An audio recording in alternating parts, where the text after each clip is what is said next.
Hello दोस्तों, स्वागत है आप सभी का एग्जाम कोडर कॉम्पिटिटिव पर। और आज है ये हिंदी की प्रैक्टिस क्लास 2 और पहली क्लास को हम ऑलरेडी कवर कर चुके हैं। तो देखो, इसमें भी हम 30 एमसीक्यू को कवर करने वाले हैं और उम्मीद है आपने पहली क्लास को जरूर देखा होगा। तो चलिए फिर स्टार्ट करते हैं। तो देखो, सबसे पहला क्वेश्चन क्या कह रहा है। तो पहला क्वेश्चन कह रहा है आपका भाषा विज्ञान की दृष्टि से उ है ना, उ किस प्रकार का स्वर है। तो उम्मीद है आप सभी को पता होगा किस प्रकार का है, आपका पश्च स्वर है ना। और देखो, आपको क्या करना है, आपको 2026 के पीईटी में कितना स्कोर करना है वो आप कमेंट में जरूर लिखेंगे। देखो, इससे क्या होता है, जब हम अपने टारगेट को बार बार लिख रहे होते हैं तो हमारे सब कॉन्शियस माइंड में बैठ जाता है ना। और अगर आप भी पीईटी को लेकर सीरियस हैं तो बिल्कुल आप यस कमेंट में करेंगे, और बाकी अगर जो टाइम पास वाले हैं वो स्किप कर देंगे, ठीक है। अब चलो नेक्स्ट देखते हैं। देखो, इसके बाद नेक्स्ट क्वेश्चन है आपका, क्या कह रहा है, प्रत्येक वर्ग का दूसरा और चौथा वर्ण क्या कहलाता है। तो देखो, पहला, दूसरा और तीसरा, ऐसे चौथा। देखो, जो आपका दूसरा और चौथा होता है वो क्या होता है, आपका महाप्राण है ना। क्या होते हैं, महाप्राण होते हैं। और देखो, जो आपका पहला और तीसरा होता है वो आपके होते हैं अल्प प्राण। क्या होते हैं, अल्प प्राण। तो ये चीज आप याद रखिएगा। तो देखो, हम इसकी यहाँ पर किसकी बात हो रही है, दूसरे और चौथे की। तो दूसरा और चौथा क्या कहलाता है, आपका महाप्राण है ना, यानी कि ऑप्शन नंबर ए करेक्ट होगा। नेक्स्ट देखते हैं। अब देखो, नेक्स्ट क्वेश्चन है आपका, उच्चारण की दृष्टि से संबल ध्वनि का कौन सा वर्गीकरण है। तो देखो, संबल में क्या है, ये एक प्रकार की आपकी संप्रक्त ध्वनि है। कौन सी, संप्रक्त ध्वनि है, ठीक है। उम्मीद है ये भी आपको क्लियर होगा। और नेक्स्ट देखते हैं। देखो, नेक्स्ट है आपका, किस स्वर के उच्चारण में दीर्घ स्वर से भी ज्यादा क्या लगता है, टाइम लगता है। तो देखो, दीर्घ स्वर से ज्यादा जब समय लगता है तो आपके किस टाइप के होते हैं, आपके प्लुत स्वर होते हैं। कौन से, प्लुत। तो इसका करेक्ट आंसर कौन सा बनेगा, ऑप्शन नंबर डी। नेक्स्ट देखते हैं।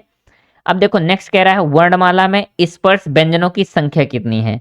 तो जो आपके स्पर्श व्यंजन होते हैं वो होते हैं आपके 25 है ना। और वर्णमाला में कितने व्यंजन होते हैं ये आपको क्या है, कमेंट में जरूर बताना है।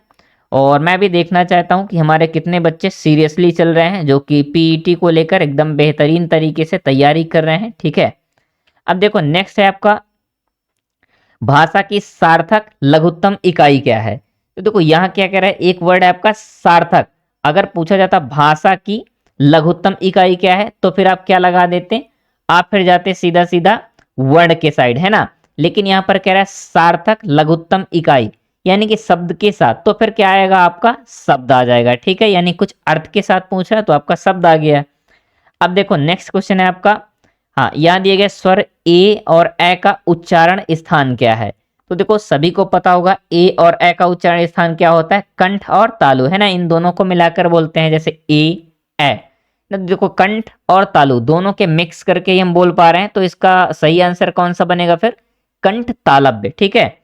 अब देखो, नेक्स्ट देखते हैं। नेक्स्ट क्वेश्चन कह रहा है, जिन ध्वनियों की गणना ना स्वरों में की जाती है और ना व्यंजनों में, उन्हें क्या कहते हैं। तो देखो, अगर ना स्वर में है ना व्यंजन में है तो फिर वो होती है आपकी अयोग वाह। कौन सी, अयोग वाह। तो इसे ध्यान रखिएगा, इंपॉर्टेंट क्वेश्चन है, ऐसे क्वेश्चन जरूर पूछे जाते हैं, ठीक है। अब देखो, नेक्स्ट है आपका, किस व्यंजन का उच्चारण स्थान तालव्य है। अब हम बात करते हैं तालव्य की। तो देखो, इसके लिए हम ना एक आप चीज याद रखिएगा, जैसे मैंने यहाँ पर राइट किया के और यहाँ टी, फिर मैंने यहाँ पर राइट किया एम, डी और ओ। अब देखो, ये मैंने यहाँ से स्टार्ट किया, का से रहेंगे का खा गागा और कहाँ तक, आपके अंगा तक, ठीक है। और यहाँ पर क्या रहेंगे, चा छा जा झा और कहाँ तक, इया तक, ठीक है। का खा गागा अंगा तक, फिर चा से चा छा जा झा इया, और इसके बाद टा ठा डा ढा अड़ा, ठीक है। इसके बाद देखो, यहाँ आएंगे ता था दा धा और ना तक, और यहाँ कौन से आ जाएंगे, पा फा बा भा और कहाँ तक, मा तक। तो देखो, कुछ इस प्रकार से मैंने यहाँ पर क्या लिखा, के टी और एम डी ओ, यानी कि के टी एम 2, आप इसको याद रखिएगा। और जैसे अभी यहाँ क्या है, किसका उच्चारण स्थान तालव्य है ना। तो हम तालव्य वाले को ढूंढेंगे, यानी कि टी पर जाएंगे, और देखो, जो आपके चा से इया तक में मिल जाए वो कौन सा है, आपका तालव्य। तो जैसे चा छा जा और झा, झा कौन सा मिल रहा है, आपका ऑप्शन नंबर बी मिल रहा है ना। तो ये कौन सा होगा, आपका तालव्य, ठीक है। तो उम्मीद करता हूं आपको ये समझ में भी आया होगा और आपने इसका आंसर भी सही किया होगा। ठीक है, तो इसका करेक्ट आंसर कौन सा बनेगा? झा। अब देखो नेक्स्ट देखते हैं। इसके बाद देखो नेक्स्ट कह रहा है इसमें से कौन सी देवनागरी लिपि की वर्ण ध्वनि नहीं है।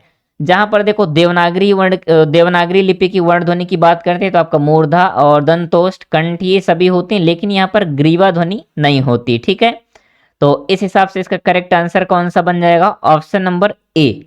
अब चलते हैं नेक्स्ट देखते हैं। देखो नेक्स्ट आपका जिह्वा की नोक जब ऊपर के दांतों की पंक्ति के सामने वाले दांत के ऊपरी हिस्से के संपर्क में आकर वायु के प्रवाह को क्या करती है? अवरुद्ध करती है ना। ऐसे उच्चारण स्थान को क्या कहा जाता है?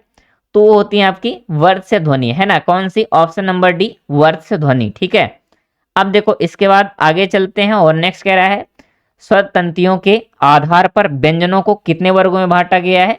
तो देखो अगर बात की जाए स्वर तंत्रियों के हिसाब से तो आपका करेक्ट आंसर कौन सा बनेगा? ऑप्शन नंबर बी, है ना, यानी कि दो प्रकार से या दो वर्गों में बांटा गया है। ठीक है, अब देखो नेक्स्ट क्वेश्चन क्या कह रहा है। हिंदी शब्दकोश में का के बाद कौन सा व्यंजन दिखाई देता है? तो देखो का के बाद आपका दिखाई देता है छा छत्री, और ये कई बार रिपीटेड क्वेश्चन है, बार बार थोड़ा सा मॉडरेट करके यानी कि क्या है इसके पैटर्न में चेंज करके पूछा जाता है। तो इससे आप बिल्कुल याद रखिएगा कि हमेशा शब्दकोश में का के बाद आपका छा छत्री दिखाई देगा। ठीक है, नेक्स्ट देखते हैं। देखो नेक्स्ट क्वेश्चन है आपका प्रत्येक शब्द की वर्तनी के सभी वर्णों को उसी क्रम में अलग अलग दिखाना क्या कहलाता है? तो देखो प्रत्येक शब्द के वर्तनी को क्या करना है?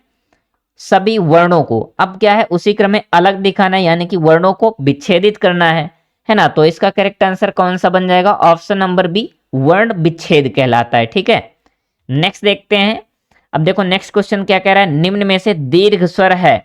तो देखो बड़ा आ, बड़ी ई, ये सभी क्या होते हैं? आपके दीर्घ स्वर। तो ये तो इजी क्वेश्चन है और आप कर ले जाएंगे। कौन सा इसका करेक्ट आंसर बनेगा? ऑप्शन नंबर ए, बड़ा आ। ठीक है, इसके बाद देखो नेक्स्ट है आपका मध्य स्वर कहते हैं। अब इसमें से पूछ रहा है कि इनमें से कौन सा मध्य स्वर है।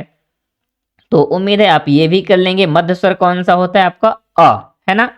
देखो हम आ को बोलते हैं एकदम निष्क्रिय तरीके से बोलते हैं अ, तो कौन सा होगा मध्य स्वर? आपका डी नंबर आ को। ठीक है, इसके बाद देखो नेक्स्ट क्वेश्चन है 17 नंबर में क्या कह रहा है? अर्ध विव्रत स्वर है।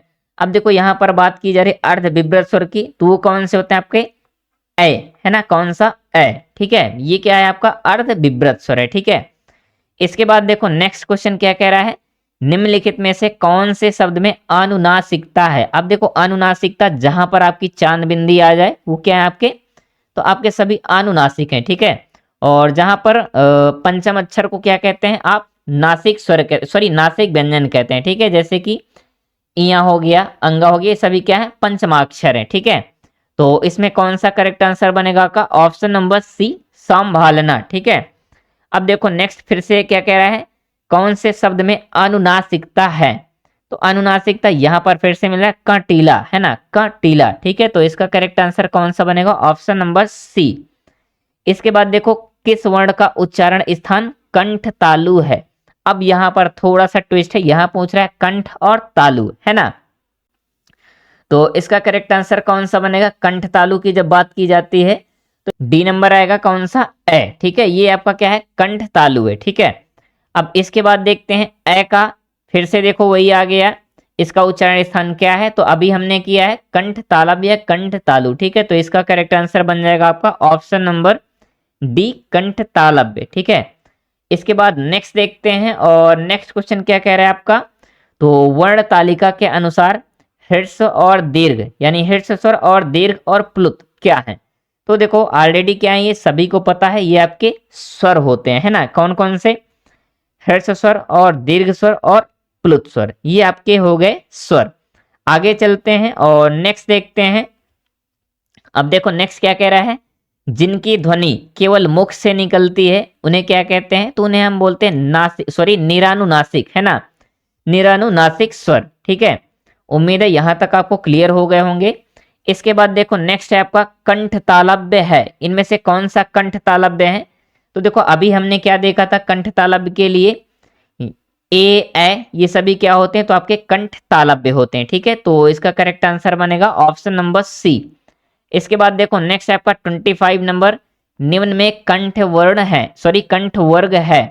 तो अब यहाँ पर बताना कि आपके कंठ कौन से होते हैं, यानी कि कंठ से किनका उच्चारण होता है, तो आपके अ और हा और विसर्ग। तो इसका correct answer option number B बनेगा, ठीक है। अब इसके बाद देखो नेक्स्ट है आपका निम्नलिखित में से दंत वर्ण कौन सा है। तो यहाँ दंत वर्ण की बात हो रही है, तो देखो फिर से वही के और टी एम डी और ओ। तो देखो ये आएगा का से कहाँ तक, का खा गागा और अंगा तक आ जाएगा। फिर यहाँ आएगा चा छा जा जा इया तक, और इसमें आ जाएगा टा ठा डा ढा अड़ा तक। फिर आ जाएगा ता था दाधा और ना तक। फिर यहाँ आ जाएगा पा फा बाबा और माँ, ठीक है। तो अभी देखो हमसे कौन सा पूछ रहा है, दंत, यानी कि हमें जाना है डी पर, है ना, डी। और देखो ता से ना के बीच में जो भी आ जाए, तो देखो यहाँ पहले ही मिल गया आपका ता, है ना। 26 नंबर का करेक्ट आंसर कौन सा बनेगा, ऑप्शन नंबर ए, यानी कि ता क्या है, दंत वर्ण है, ठीक है। इसके बाद देखो नेक्स्ट है आपका 27, या का उच्चारण स्थान कौन सा है। तो देखो या आपका तालु होता है ना, आप बोलेंगे या आपके तालु से क्या है, आवाज को थोड़ा सा प्रोड्यूस हो रहा है, कौन सा, या। तो इसका करेक्ट आंसर कौन सा बनेगा, ऑप्शन नंबर डी, तालु, ठीक है। इसके बाद देखो नेक्स्ट है आपका प फ ब भ म, है ना। तो ये आपके किस में आ रहे हैं, ओ, यानी कि ओष्ठ वर्ण में।